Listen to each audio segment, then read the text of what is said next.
શ્રી કૃષ્ણ, જય શ્રી રામ. કેમ છો તમે બધા? આઈ હોપ બધા મજામાં હશો.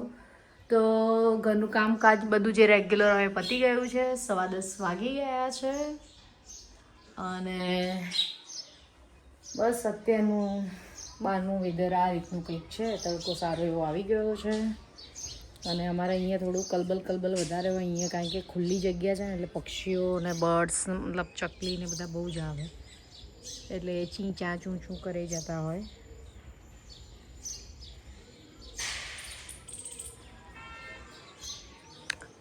તો બસ અત્યારની અપડેટમાં એવું છે, પપ્પા કામથી બહાર ગયા છે, ભાઈ એઝ જોબે ગયો છે અને કાલે એન્યુઅલ ફંક્શન હેતને હતું, તો હેતને આજે રજા છે, તો થોડો લેટ ઉઠ્યો છે, લેટ આવ્યો તો એટલે હવે હમણાં તમને મળાવું છું.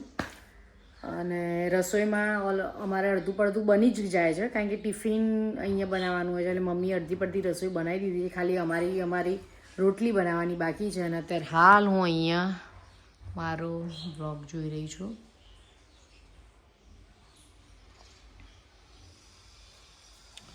તો બસ હવે આગળ શું થશે, હવે જેમ થશે હું બતાવતી જઈશ, મને પણ નથી ખબર, તો વિડીયોમાં બનાવી રહેજો. Good morning. તૈયાર થઈ ગયા? કેવું રહ્યું તમારું એન્યુઅલ ફંક્શન આજનું? મજા આવી. મજા આવી? તમારો ડાન્સ હતો કંઈક શેના ઉપર ડાન્સ? ઉપર ડાન્સ હતો. મજા આવી. મજા આવી. રાત્રે 12 વાગે સૌથી છેલ્લો ડાન્સ હતો. અને તમે તો કંઈક બહાર ગયા હતા કંઈક પછી બધા ફ્રેન્ડ ખાવા ગયા હતા બહાર. શું ખાઈને આવ્યા હતા? Burger, cold coffee. ઓહો, શું જમાનો આવ્યો છે. લો હજી તો 10માં આવી નહીં અને બહાર ફર કરો. ફરવું તો પડે ને હવે. અને ટ્રોફી કોક મળી હતી તમને, એવું કોક હતું? યસ. હા, તો બતાવો. તો એના રેપ બધું કાઢી દેવાનું હવે એને, તો સારી ચમકેલી દેખાય ને. હો, ચો ટ્રોફી મળી ગઈ.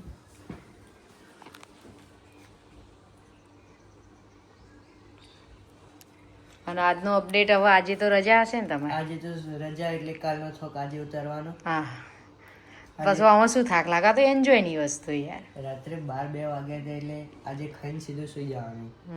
ટ્યુશન નહીં આજે? ટ્યુશન નહીં જવાનું. ટ્યુશન જવું પડે? નથી પણ. હા છે નહીં. હા તો બરાબર. ચલો, તો આવું કંઈક અપડેટ છે. બરાબર.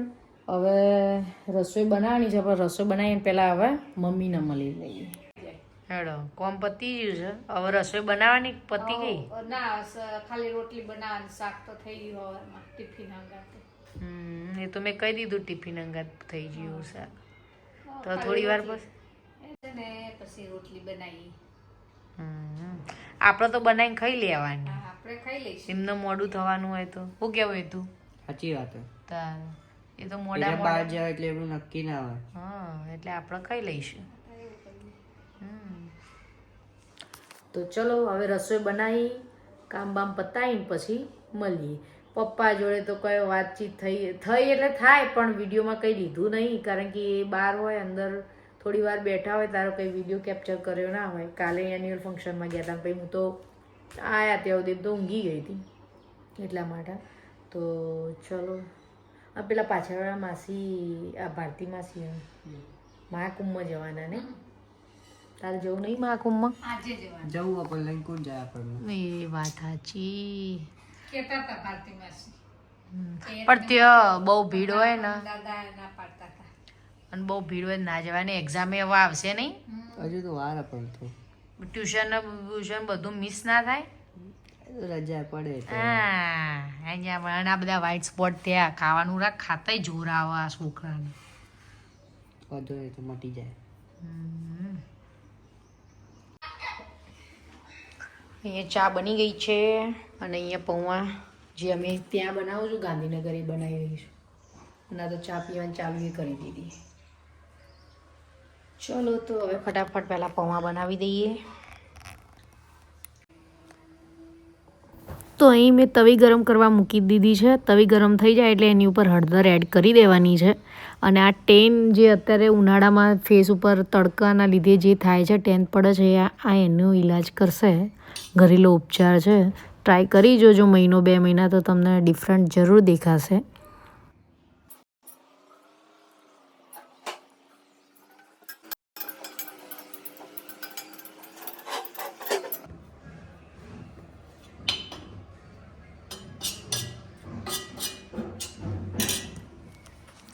આને ત્યાં સુધી શેકવાની હળદરને, જ્યાં સુધી લાઇટ બ્રાઉન ના થઈ જાય ત્યાં સુધી. હળદરને ત્યાં સુધી શેકવાની જ્યાં સુધી બ્રાઉન કલર ના થઈ જાય ત્યાં સુધી. તો બ્રાઉન કલર એટલે એકદમ બ્લેક નહીં અને એકદમ જે કલર છે તે થોડું ચેન્જ થવું જોઈએ. તો અમને આગળ બતાવતી જાવજો.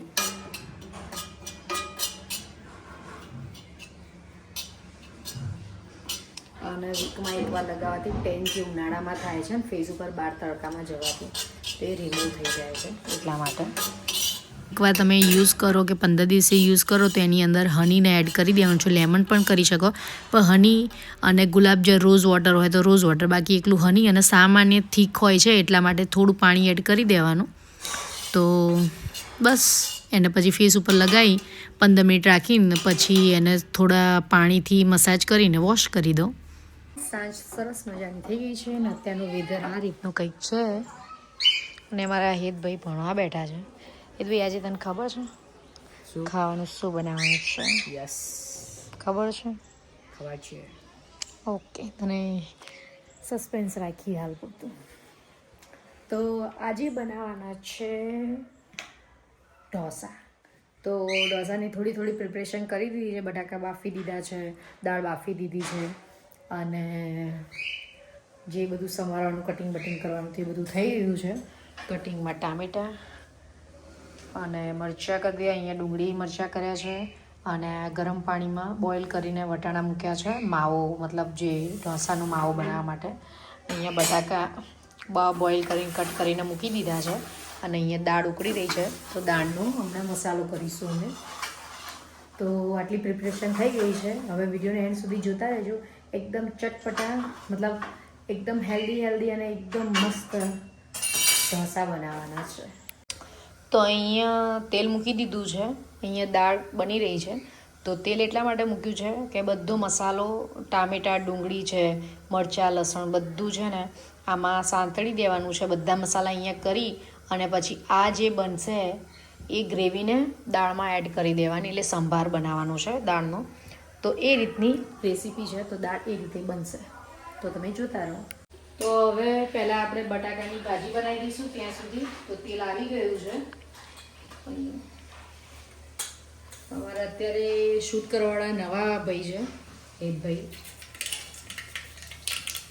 તો રાઈ એડ કરી દીધી છે, થોડું જીરું, થોડી હિંગ અને હવે વટાણા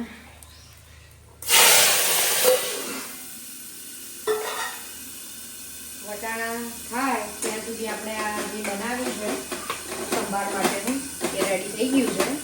તો હવે દાળમાં એડ કરી દઈશું આપણે.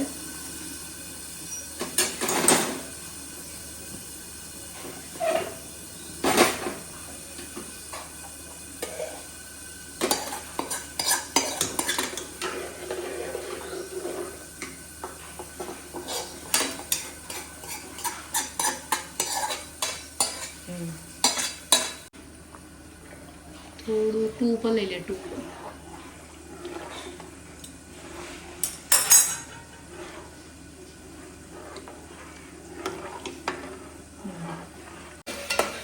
તો વટાણા થઈ ગયા છે.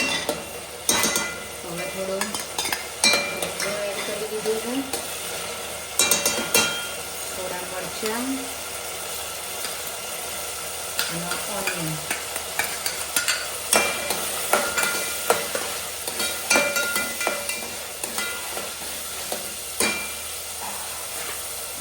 ટામેટા થોડા વધ્યા છે તો એક મિક્સ કરી દેવાના. અને હવે બધો ડ્રાય મસાલો કરી દઈશું.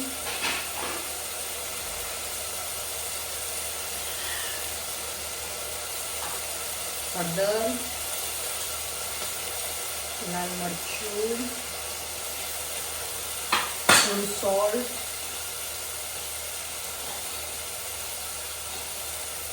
દાણા જીરું પણ તમે એડ કરી શકો છો, ગરમ મસાલો કરી શકો. પણ ગરમ મસાલો દાળમાં એડ કર્યો છે એટલે બધું વધારે સ્પાઈસી થઈ જશે એટલે નથી કર્યું.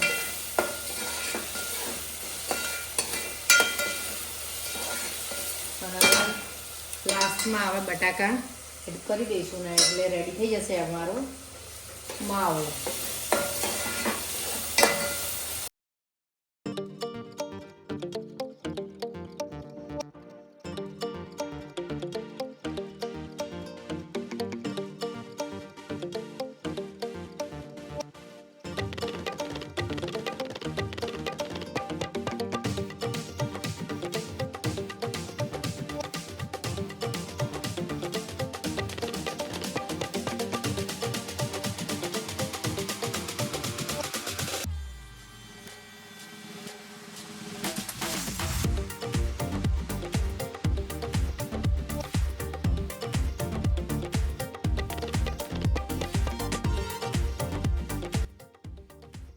ઢોસાનું ખીરું રેડી કરી દીધું છે, જરૂર પૂરતું પાણી અને મીઠું એડ કરીને, અને હવે ઢોસા પાડવાના રેડી કરી દઈએ છીએ.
તો ઢોસો રેડી થઈ ગયો છે.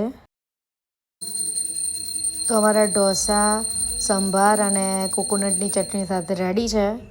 હવે સર્વ કરીશું, અને એ જ રીતે હવે 1 બાય 1 બધા જે રીતે ઢોસા ફટાફટ ઉતારી દઈશું, અને ઉતારીને હું પછી તમને મળું છું જમીને.